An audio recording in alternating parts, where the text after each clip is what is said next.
Hello everyone and welcome back to my channel. Now today I have more news for you, but before we get into this video, remember to go subscribe to my second channel and follow me on all other social media platforms. And now let's take a look at this. So as you can see, Joe Biden on coronavirus says our darkest days are ahead of us, which is a bit confusing seeing as, we have a vaccine now, people know more about COVID, etc, etc. There's no reason our darkest days should be ahead of us unless you're trying to fearmonger at this point. But Joe Biden, he might have just forgotten where he was, so I'll give him the benefit of the doubt. As you can see, President-elect Joe Biden offered a bleak, pessimistic message during a press briefing on Tuesday, telling Americans that the worst is yet to come in the fight against the coronavirus pandemic. Reading from prepared remarks, of course, Biden said, "One thing I promise you about my leadership during this crisis. I'm going to tell it to you straight. I'm going to tell you the truth, and here is the simple truth. Our darkest days in the battle against COVID are ahead of us, not behind us. So we need to prepare ourselves to still our spines, as frustrating as it is to hear. It's going to take patience, perseverance, persistence, and determination to beat this virus."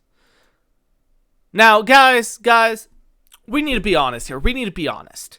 It doesn't matter what you think. Our darkest days are not ahead of us. They are not ahead of us. Number one, we've realized that COVID really isn't incredibly deadly. Number two, we've realized that COVID doesn't spread in schools. Number three, we have a vaccine for those who want to take it.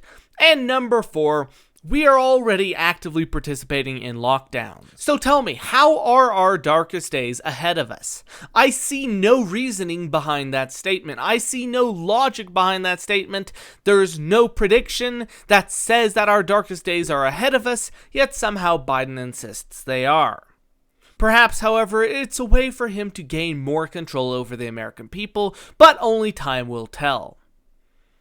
Now, the president-elect did not seem to think that the rollout of vaccines, the passage of COVID relief legislation, and the rapid pace of economic growth were good signs. He seemed determined to set expectations low and to make the case for renewed stimulus spending when he takes office in January.